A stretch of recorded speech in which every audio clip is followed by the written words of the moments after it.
Hello, everybody, and welcome to Roadie 101.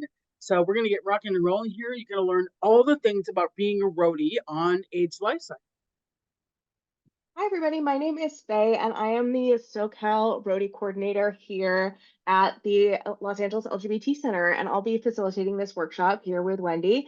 I have been with the ride for a couple years now, coming up on my 4-year anniversary. I started with the ride right before lockdown started, so I didn't get a chance to be on the ride itself until 2022, but it was such a fantastic time. I was so glad to be back last year, and I can't wait to see you all on the ride this year in 2024. Wendy, how did you get involved with the ride? Oh man, I got involved with the ride in 2014. I picked up a couple of cyclists friends of mine down in LA and was just amazed at the Finish Line Festival and just going, what the heck is this? It looks amazing. I want to be involved. So I'm also a licensed massage therapist. So I got involved with the massage team in 2015 and then went from there, became a roadie captain, and then in 2019 became a staff member, and been going strong ever since. Awesome. Well, we are super excited to be doing this workshop for you. And I want to start off by saying thank you so much for signing up to be a roadie this year.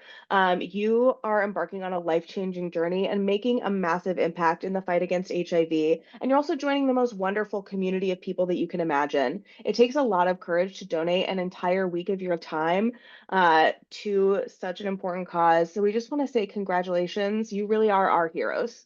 These are the main topics that we're going to cover in this workshop. A little disclaimer though, there is another workshop called Life on the Ride that is run by the cyclist reps where they talk a lot more specifically about the logistics of the ride, some which apply to roadies and some which don't, like bike shipping, but also things like tenting, rest stops, the menu, and all things week of event. Your roadie rep, so Wendy or I are happy to answer any of these questions at any time. But for this workshop, we're just going to focus on the nuts and bolts that you need to just get you started and get the ball rolling. But feel free to join us at any of our monthly open office hours or to reach out to us via phone call or email if you ever have any questions. AIDS Life Cycle is co-produced by the Los Angeles LGBT Center and San Francisco AIDS Foundation and is designed to advance their shared interests to reduce new HIV infections and improve the quality of life for people living with HIV and AIDS. As a part of this event, thousands of people participating as either cyclists, roadies, volunteers, or at-home heroes raise critically needed funds for HIV and AIDS-related services and bring to light the fact that HIV and AIDS is still a devastating disease in our society, particularly in the LGBT community and in communities of color. We encourage you to read through the SFAF and LA LGBT Center's websites to learn more and to help educate others. So, what is a roadie? This is what we're here to talk about today. Roadie is a week-long volunteer responsible for the success of the AIDS Life Cycle event. Roadies do everything from drive the route, staff our stops along the road. We even have doctors, nurses, and medical professionals that serve as a part of our support for both cyclists and roadies. Roadie jobs can be behind the scenes or they can be very forward facing and with costumes. There's a little bit for everybody, regardless of what kind of experience you're looking to have. There are over 30 different roadie teams that make AIDS Life Cycle such a success each year. And every year we have over 650 volunteer roadies on the ride. Every roadie team is led by at least one volunteer captain who helps steward the roadies through their experience and leads the team on event. So this slide is going to tell you all about your fundraising center. We have a couple of different websites to work from as an AIDS Life Cycle participant. And this one is at aidslifecycle.org. So this is our main website. When you sign in, it will be personalized for you. So you will see your dashboard. You'll have your personal information. You'll see on this one that it says the a team. That is going to be a fundraising team. If you did choose to join a fundraising team, whether it's something like Newberry Public, or it's something like some roadie teams have a fundraising team as well. So you can check in with us if your roadie team has a fundraising team. You'll find out more information about your roadie team on the next slide when I explain that. So stay tuned. So this is a place to personalize your fundraising.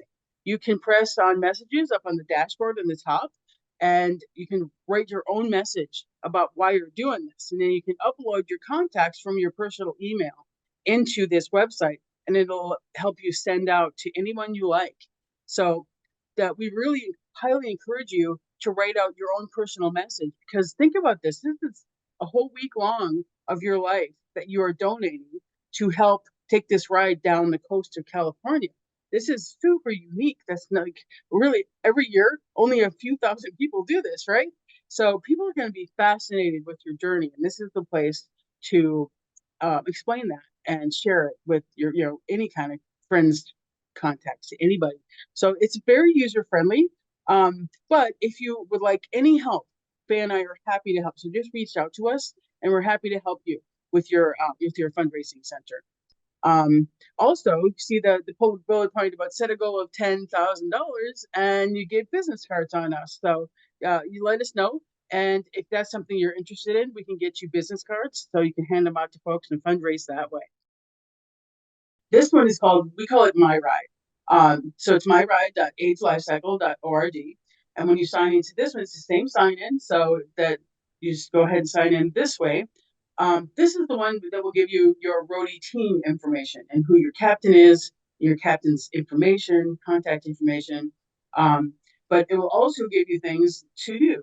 So in March, depends on when you're listening to this, but we open up the things like the medical form, online tenting, and vehicle forms. There's different kind of vehicle forms to fill out depending on which one you're doing. Everybody gets to fill out the motor vehicle report, whether or not you're riding or driving on the ride. It's really good just to fill out that motor vehicle report so that we just have a record of if you can drive or not. And again, more information can be had with that if you contact me.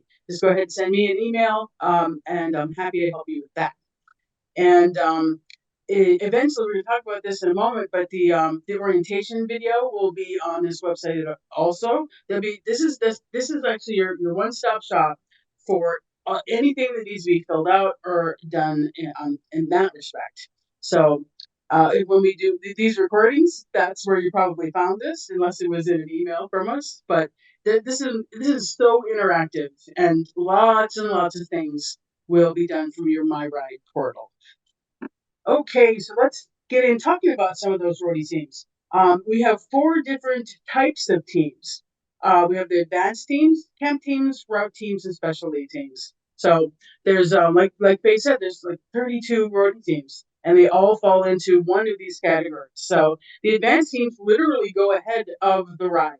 And in many ways, we don't see them a whole lot. So we have a team called Advanced Route Marking, and they go ahead, they mark their route, they make sure the cyclists know where they're going. And then we have a couple of different advanced setup teams who will literally map out the entire camp grid. So when we get to the camp, that's already done for us. They're fantastic. And then the camp teams are things like food service and traffic and pack up, making sure our camps are nice and squeaky clean once we leave them. And the route teams are, which what it sounds like, that they support the cyclists out on the route, so all the rest stops and motor safety, route cleanup. We were all about cleaning up here at ALC Cycle, so lots of teams do that. Water stop, there's many teams out on the route, and then the specialty teams are actually things like medical and massage and sports med, chiropractic acupuncture. So there's those 4 different kinds of road teams. All right, so this slide shows you a little bit of what you might experience when you're on the ride. Really depends on the team you're on, but I'm gonna just run through a bit of an idea of what your day might look like, depending on if you're a route-based team or a camp-based team. The advanced teams are very different. So if you're on an advanced team, you can always talk to us about what your day might look like. But this is basically route teams and camp teams. So everybody wakes up and gets ready. There is no such thing as a late team. I would say that the latest team probably wakes up around 5 a.m. Some teams are very early though. There's like Rest Stop One team. They leave around 3:30 in the morning. Um, Food service gets up and they start like 3:45 in the morning. So there's some very early teams. But all the teams are early when we want to get up and get going. So everybody gets up. It's a hubbub around camp when everybody gets up and all the thousands of tents start going. And then if you're on the route, you're going to immediately drive or ride in a vehicle to your place where you're going to be working that day. So your captains are going to tell you all about each of the ways that you're getting from place to place. But in general, this is the gist. So, and then your site opens, you do the route, you drive the route depending on the team, and then break everything down, get back to camp, and then you'll have shower, rest at night, and just chilling out a little bit.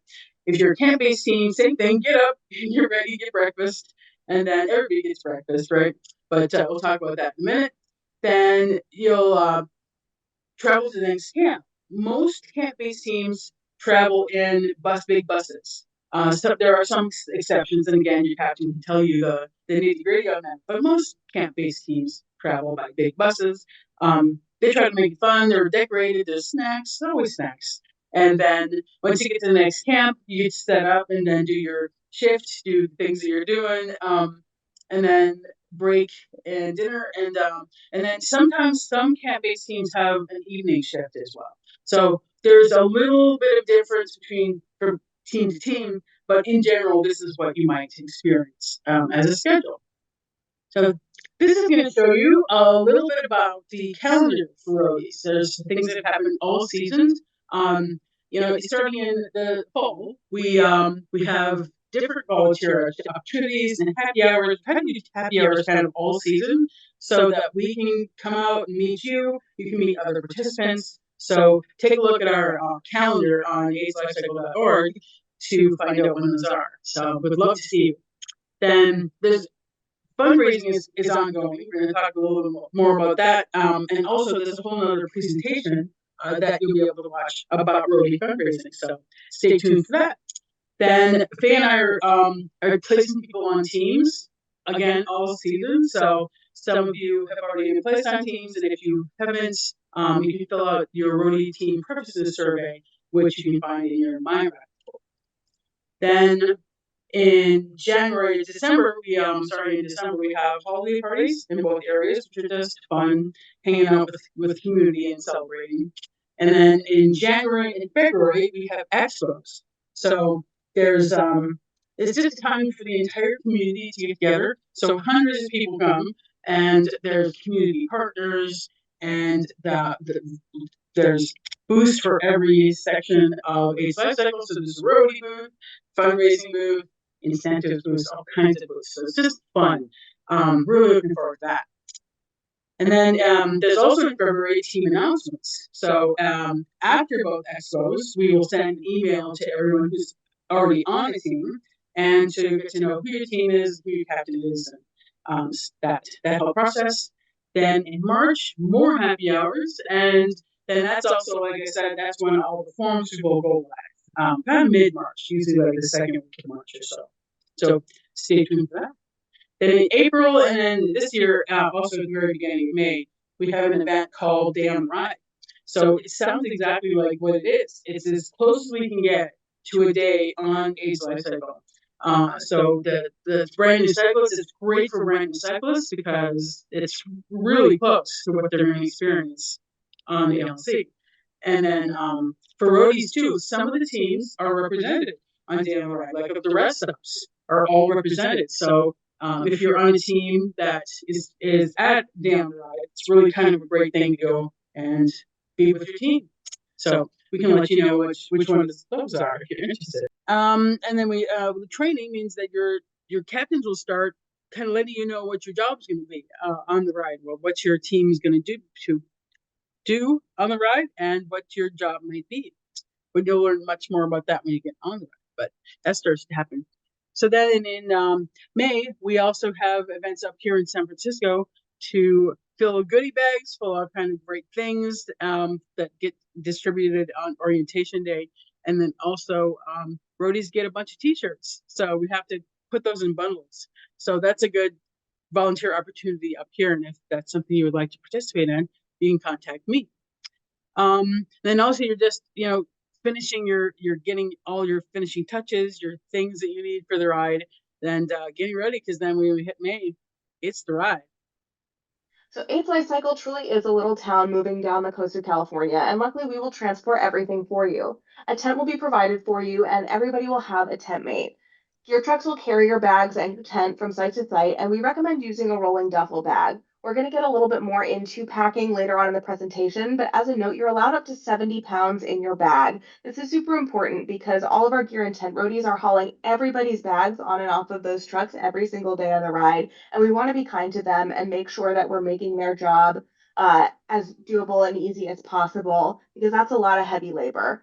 But keep in mind that everything you bring should be able to fit into your duffel bag that goes on the gear truck, and then one personal bag that you carry with you.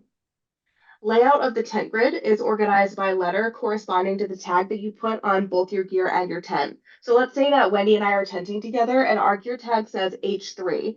We go to the H truck every morning to retrieve or drop off our luggage and tent, and then we set up our tent at the spot designated for H3 on the tent grid. And one tip here is to have a headlamp and some marking feature to see your tent weight in the middle of the night, whether that's lights, pink flamingos, something bright and easy to find, because when you get up and have to go to the porta potties in the middle of the night, you want to be able to find your tent easily when you're coming back instead of tripping all over everybody else's tent around you and getting lost. So many different amenities in camp for everybody concerned. The Lifesaver Village, you can see this a picture here of really comfy chairs. So this is a great place to just chill and hang out, meet other participants, chat with your friends.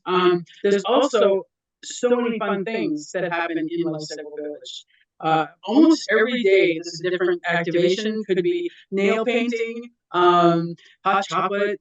There's I think on day 3 they do root beer. The root beer bust is my favorite. Yeah, the root beer floats. They're delicious and usually hot that day, so it's perfect. So there's always something to do there. I think they show a movie that night too. Yeah, so movies and all kinds of stuff. It's just a real. Is that the night with the bunny lady too? The bunny lady sometimes comes. Yes, it's the woman who brings bunnies, and sometimes like one year was a baby possum, which was so cute.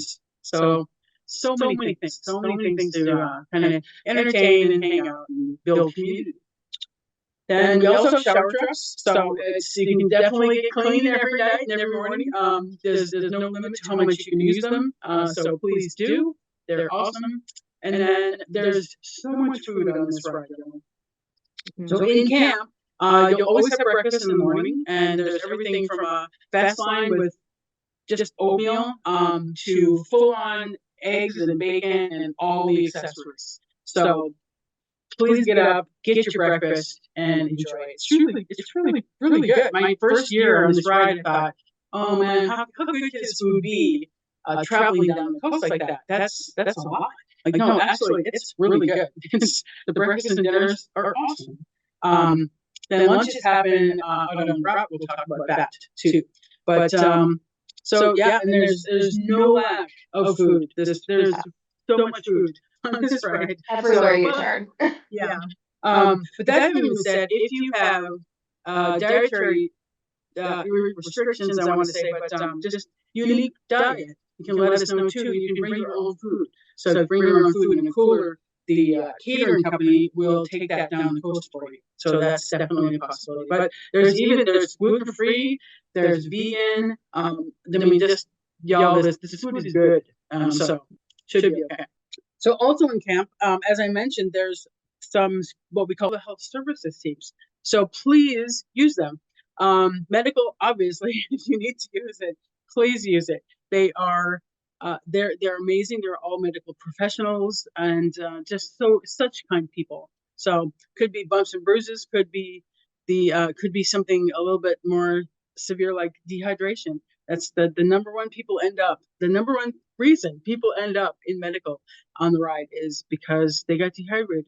We're outside 24/7 unless you go and stay in a hotel at night. Some people do. But yeah, so please use it. Please go. And they're wonderful, beautiful, kind people. And then massage is my old team. So everybody can get one massage a week, and it's a 15-minute massage. It doesn't sound like a lot, but it's delicious. It's really good. So go get yourself signed up for massage. And then Sports Med is there. You can go as many times as you want, and they will work on aches and pains. They do a lot of kinesio taping, so to keep you rolling throughout the ride. And this is good for roadies too. Sometimes in the past we have heard that roadies think this is not for them; it's only for the cyclists. Oh no, this also is for everybody. It's for even for us staff. So yeah, everybody who's on the ride gets to use these teams. And then the Chiro acupuncture team are also amazing. Yep. So I know Faye's used them a lot. I've used them, both the acupuncture and the Chiro, and they're fantastic. I've got very flat feet, and the acupuncture students have done wonders for me when I feel like my feet are going to fall right off my ankles. Yeah. We also have special theme days throughout the week. And our first is on day 2, which is Safety Orange Day. Our core value is safety. You'll get a Safety Orange t-shirt to wear in your roadie package.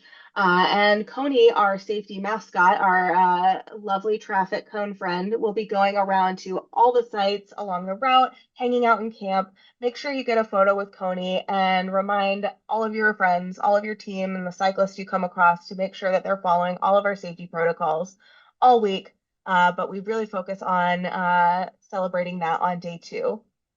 On day 5 is Red Dress Day, which is one of my favorite days on the ride. Everybody gets dressed up. You'll see cyclists riding along the route in really fantastic costumes. All of the roadie teams get really into it. And it's our shortest day on the ride too.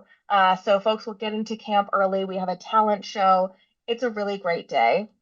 And on day 6 is our candlelight vigil, which takes place on Ventura Beach. And it's a really beautiful night. That first year that I was on staff and we were doing everything virtually because of COVID, we did the vigil virtually, streaming on Twitch with the Sisters of Perpetual Indulgence. And it was such a beautiful experience even then.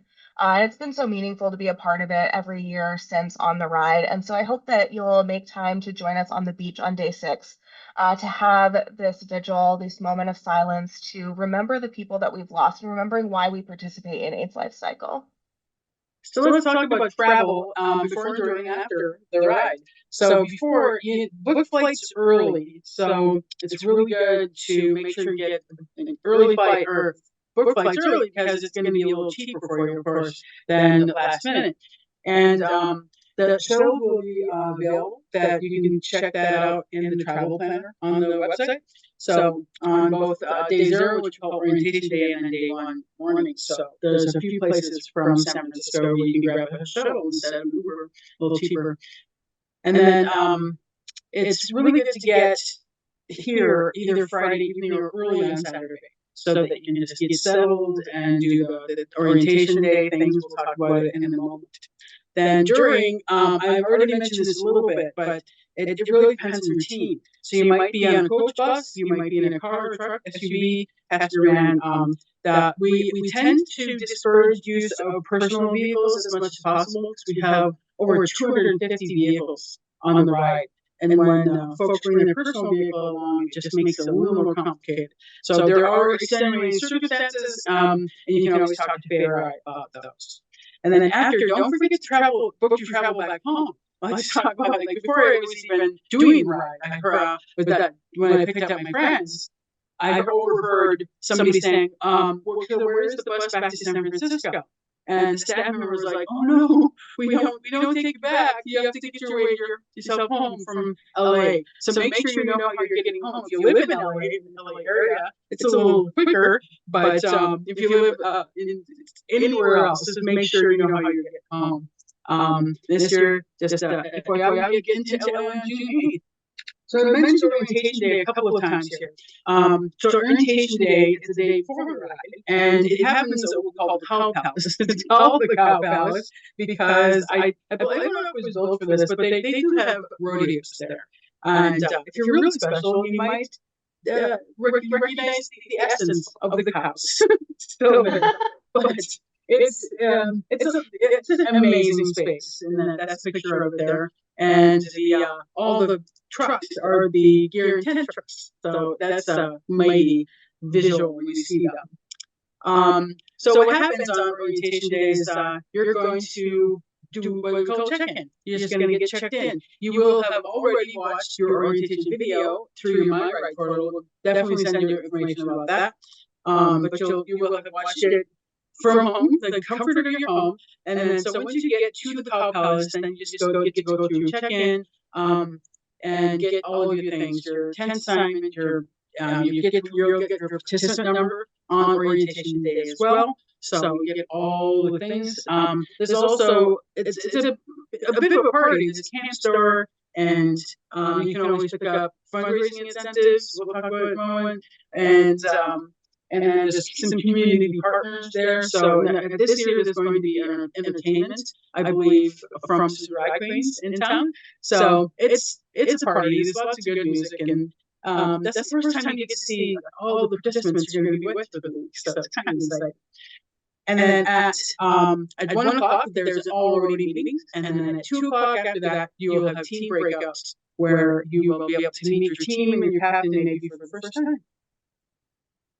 So that brings us to the Finish Line Festival, which is on June 8th this year. Now, every Roadie team's schedule is going to be a little bit different on day 7, so you'll want to check in with your captain for specific details once you know what team you're going to be on. They'll be able to let you know what your expected schedule that day is, like when you can expect to leave camp in the morning, when you can expect to arrive at the Finish Line Festival. But once you get there, it's a really great time. There's music, entertainment, we have food trucks and vendors, and every participant, cyclist and roadie alike, will be able to cross the finish line and receive a victory medal. And then we'll close out the day with our closing ceremonies. We encourage you to stay and hang out and enjoy the Finish Line Festival, but if you have travel plans that you need to head out to take care of, or if you're just exhausted, there's no obligation to stay for the day, but we'd love to celebrate with you if you would like to do that with us. It's a really wonderful time. So let's talk a little bit about roadie self-care. You're going to hear this quite a bit throughout the week. You'll hear it from your captains, you'll hear it from the roadies, everybody. It's really important. This is a long, hard week. So make sure that you take care of yourself. And then watch out for others too. It's perfectly okay to go, are you okay? Have you had some water lately? Or do you need a snack? Do you need a rest? Do you need sunblock? Do you need sunblock? Exactly. So it's really good to make sure you stay hydrated and fueled. Like I said, there's no lack of food on this ride. There's always food.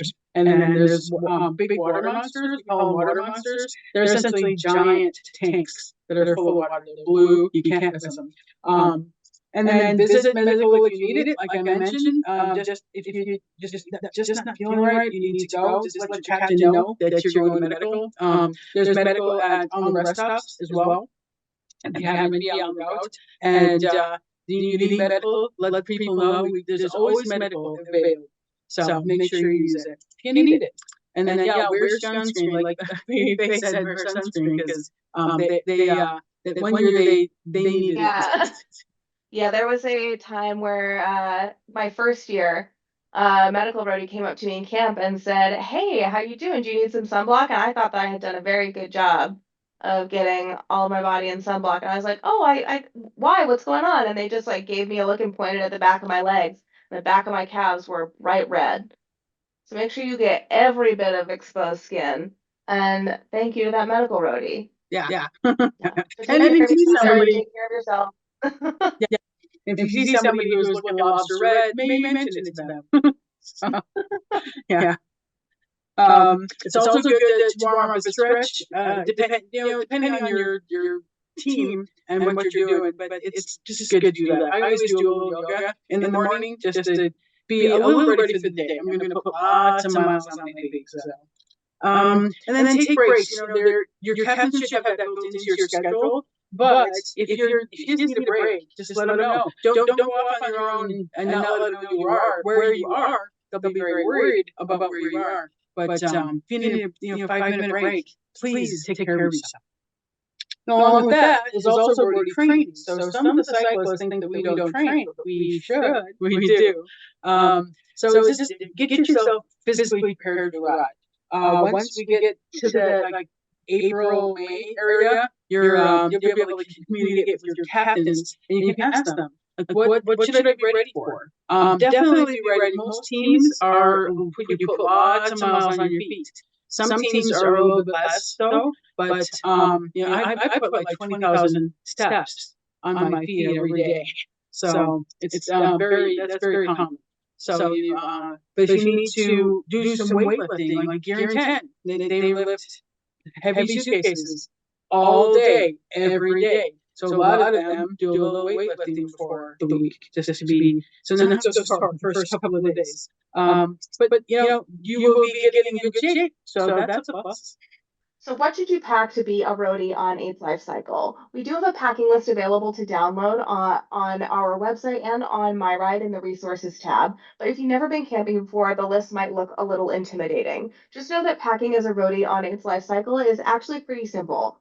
We will provide every roadie with at least 5 t-shirts to help make your packing that much easier. That will consist of 4 of your regular blue roadie t-shirts as well as your 1 safety orange roadie t-shirt. And those will be distributed on orientation day. So that's 5 t-shirts you don't need to pack. You'll also want to be prepared for your working day with comfortable clothes, shoes, and layers in case of varying weather. Many roadie teams start early in the morning, like we talked about when we were going over the schedule. So we recommend dressing in layers and being prepared for different climates. It could be very cold in the morning and very hot in the afternoon. So make sure you're prepared for that.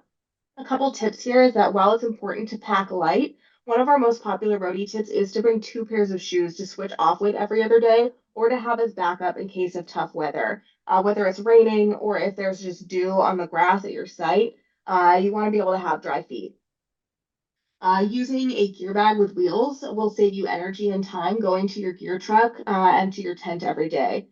And it might not sound pretty, but our veteran roadies swear by a Gold Bond powder to help keep comfortable in the heat.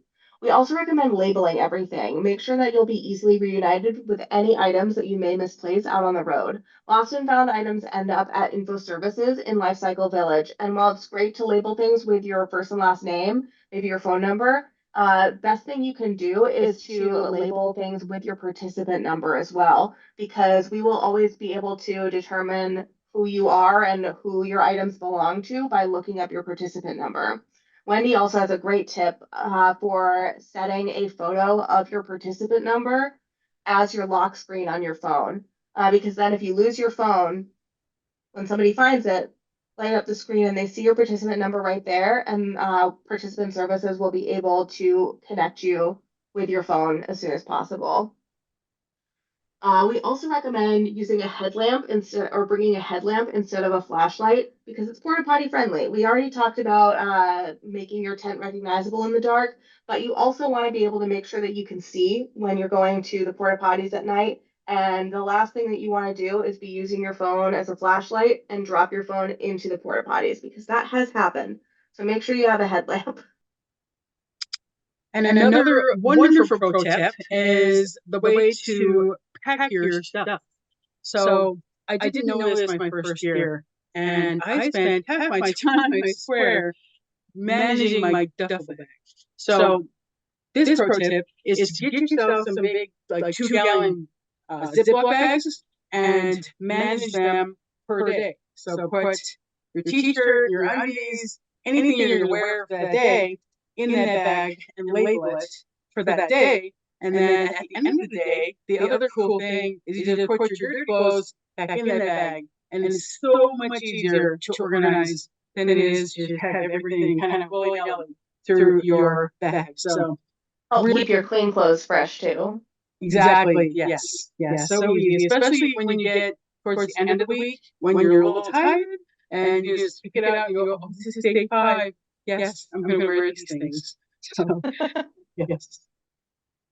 Now, we've mentioned fundraising a couple times throughout the workshop, but without getting into a lot of detail about it, because like we said before, we do have a Roadie Fundraising 101 workshop that we encourage you to check out if that's something you're interested in learning more about. While roadies are not required to meet any fundraising minimum whatsoever like cyclists do, we do encourage roadies to fundraise, and so many of you do choose to do so. And we want to thank you from the bottom of our hearts for that, because the services that San Francisco AIDS Foundation and Los Angeles LGBT Center are able to provide from through our fundraising dollars makes such a huge difference in our communities. And to say thank you to you for fundraising, we have some really fantastic incentives for all of your fundraising milestones. So at $100, you'll get this Roadie t-shirt, $500 a matching Roadie cap, and for the first time ever, we have a matching Roadie hoodie.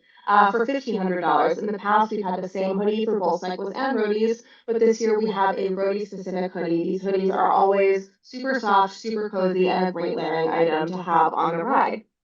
And some more exciting news is we have some new incentives for higher milestones for the first time ever as well. In the past, we've given out Camp Store gift cards, and this year we're super excited to announce that we have a roadie tumbler for the $3,000 milestone, a really fantastic sturdy backpack for the $5,000 milestone, and at $10,000, you'll get this really fantastic roadie jacket that will have the same Roadie Out Loud logo on it. These jackets are super warm, and they also serve as a rain jacket, which hopefully we won't need on the ride, but if it does happen, it's a really great item to have. So thank you to anybody who chooses to fundraise, and we encourage you to check out that fundraising workshop if you'd like to learn more about it. So if you know somebody who may have been like, maybe they're interested in doing the ride, we still have a few teams who could really use some help.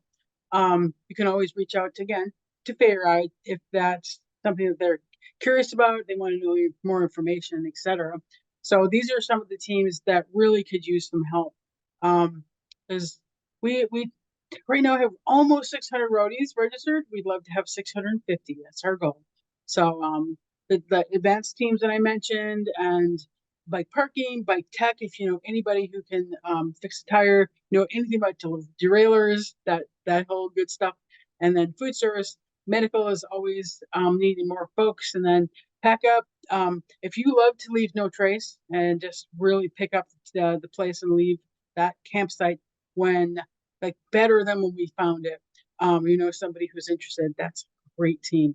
And then sportsmen, you know, the physical therapists, you want to come on the ride, send them our way. And then the traffic team. So anybody that yeah, recruit for us. We love it. So that brings us to the end of our presentation. If you have any questions, please feel free to reach out to Wendy or I. If you are in Southern California or outside of the state of California, I'll be your rep, so make sure that you take down my information. Feel free to reach out to me. And if you're based in Northern California, Wendy is your rep, so get in touch with Wendy if you have any questions for them. But either of us are available at any time. We're so excited to have you here. Thank you for your time and can't wait to see you on the ride.